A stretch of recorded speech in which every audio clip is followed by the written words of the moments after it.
Assalamualaikum warahmatullahi wabarakatuh. Halo, jumpa lagi bersama saya Mitra Kala. Kali ini saya akan membawakan cerita mistis yang berjudul Nasi Bungkus. Nah, sebelum kita lanjut ceritanya, tekan dulu tombol like, subscribe, dan lonceng notifikasi.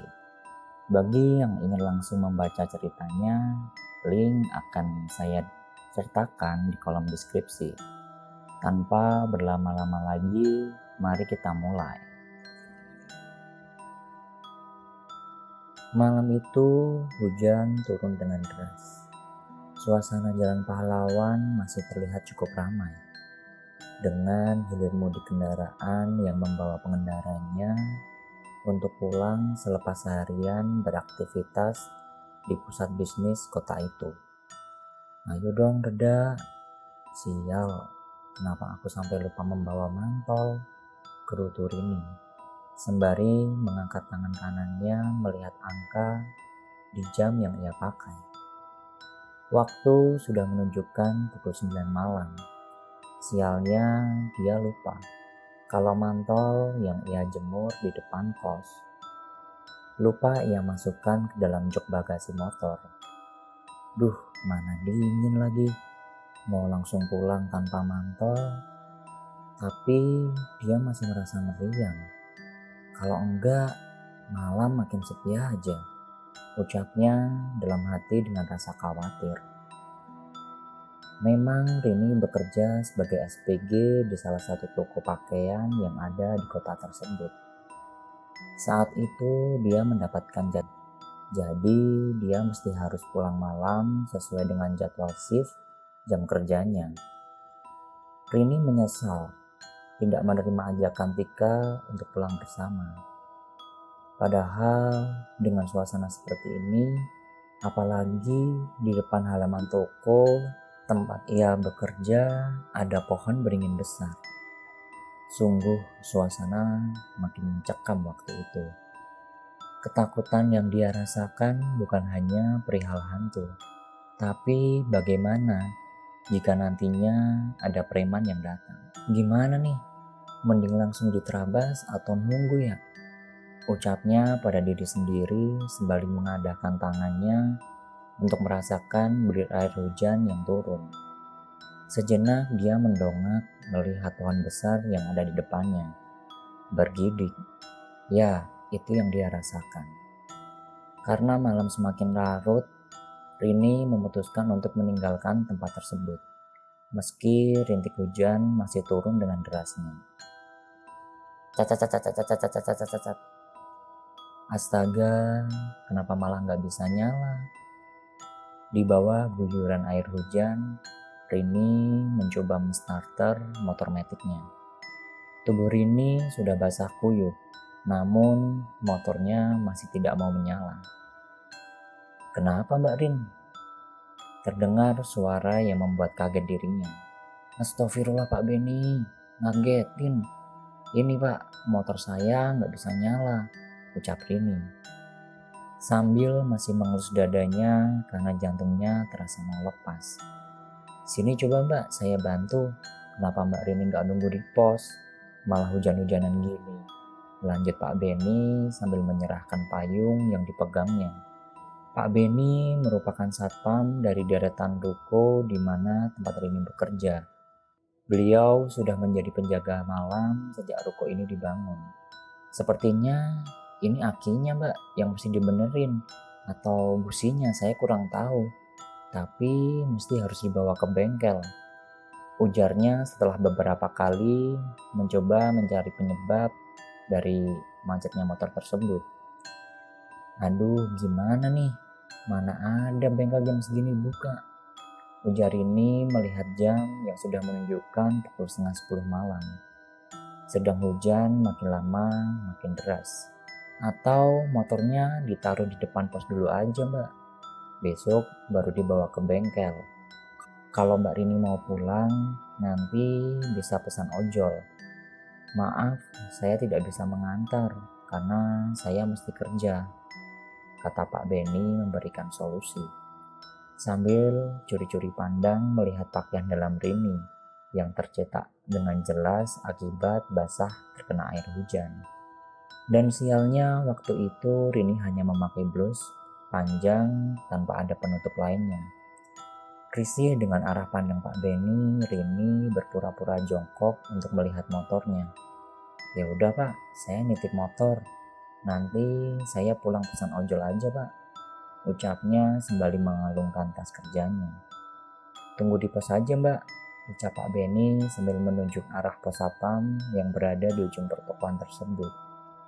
Sejenak, Rini khawatir jika dia nanti dilecehkan oleh Pak Benny. Namun dia juga takut jika harus berada di sini sendirian.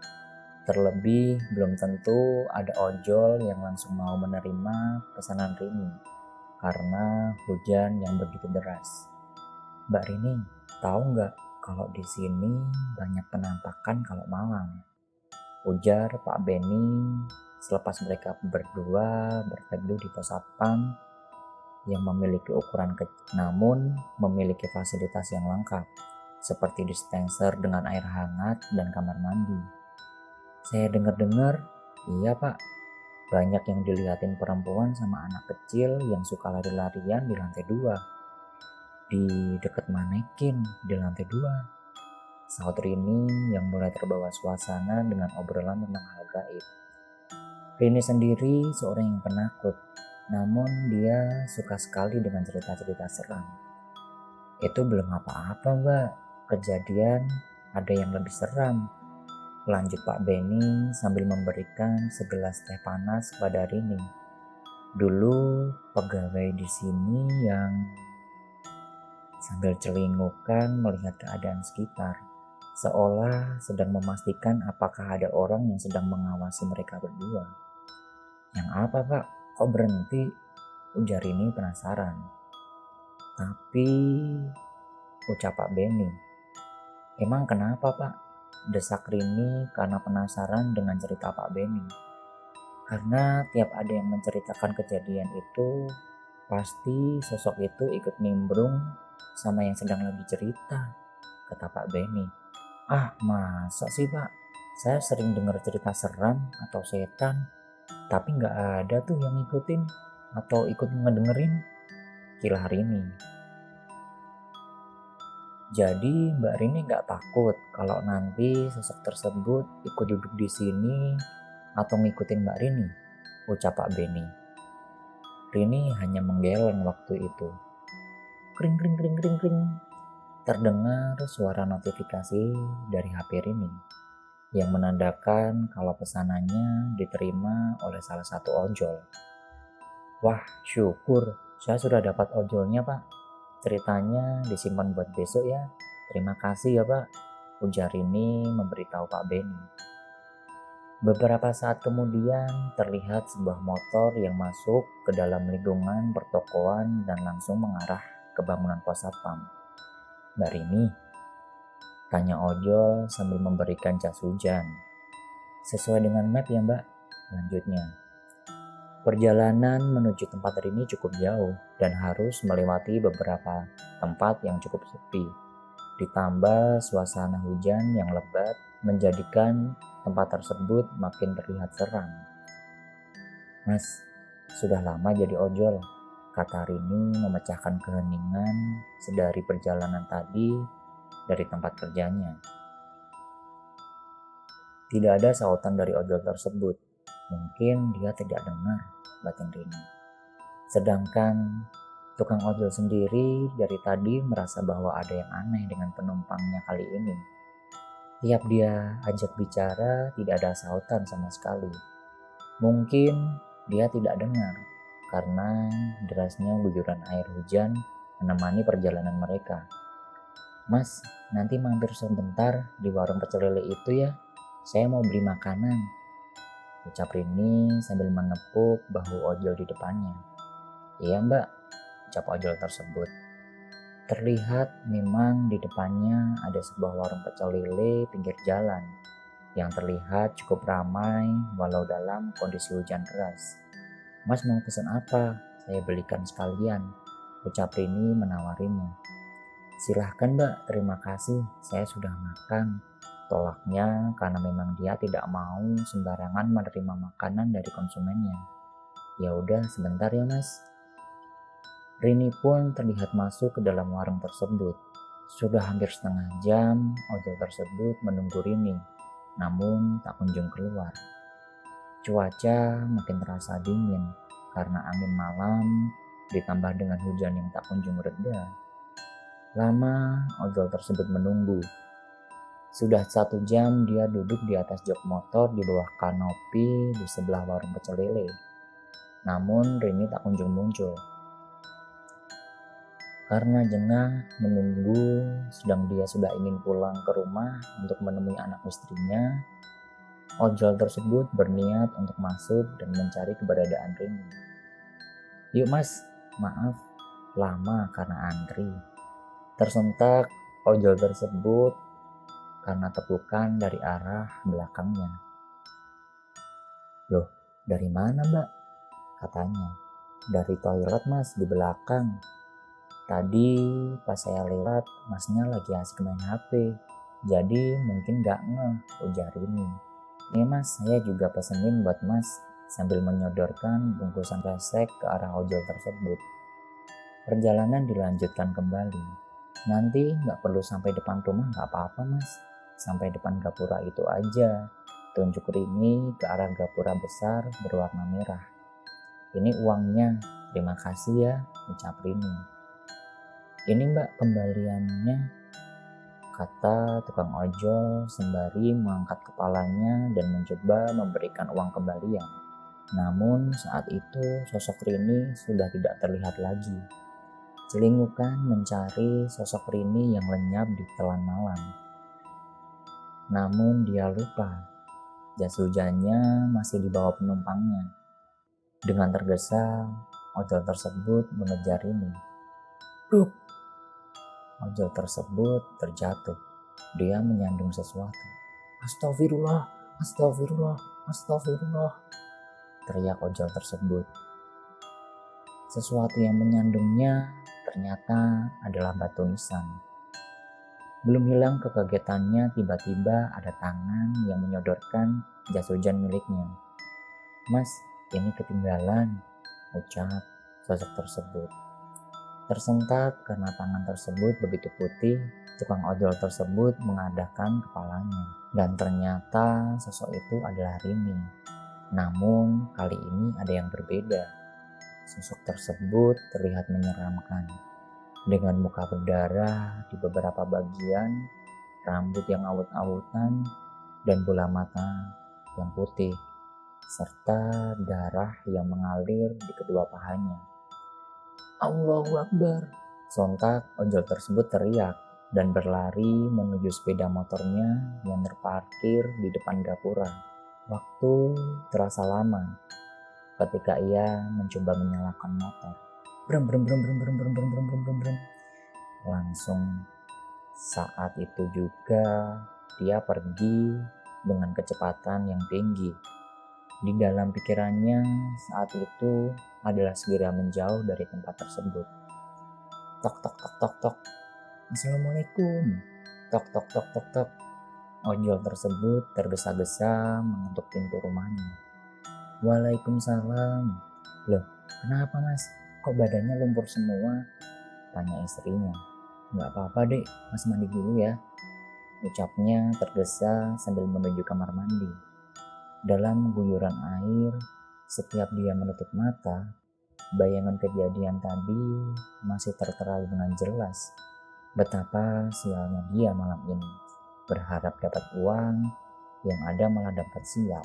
Selesai dari mandinya, keadaan ojol tersebut masih terlihat lemas dan pucat. Habis ini aku mau langsung tidur ya dek, ucap ojol tersebut kepada istrinya. Badannya begitu sakit dan lelah. Kejadian tadi sungguh menghabiskan energinya.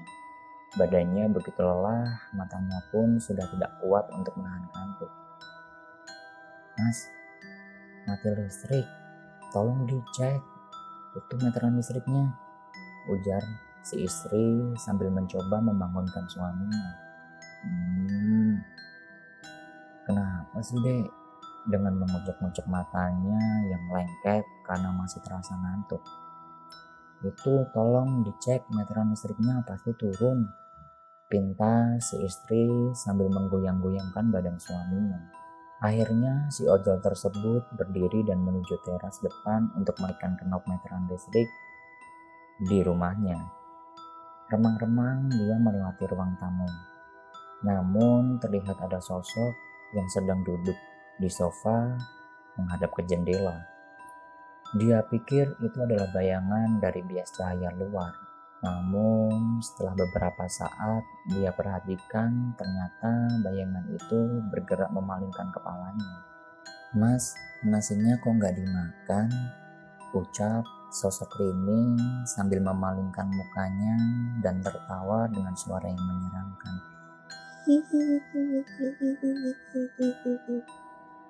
Saking syok dan takutnya, ojol tersebut langsung pingsan. Beberapa hari setelah kejadian tersebut, si ojol sakit demam tinggi. Setiap malam dia merasa didatangi oleh Rini. Sampai akhirnya sang istri memanggil orang pintar. Ternyata Rini masih meminta uang kembalian yang belum diberikan oleh ojol tersebut. Sedangkan Pak Beni di sisi lain terkaget karena Rini yang semalam dia tolong dan dia ajak ngobrol sudah meninggal karena kecelakaan. Waktu itu ternyata dia dijemput oleh pacarnya. Namun entah kenapa di perjalanan mereka bertengkar.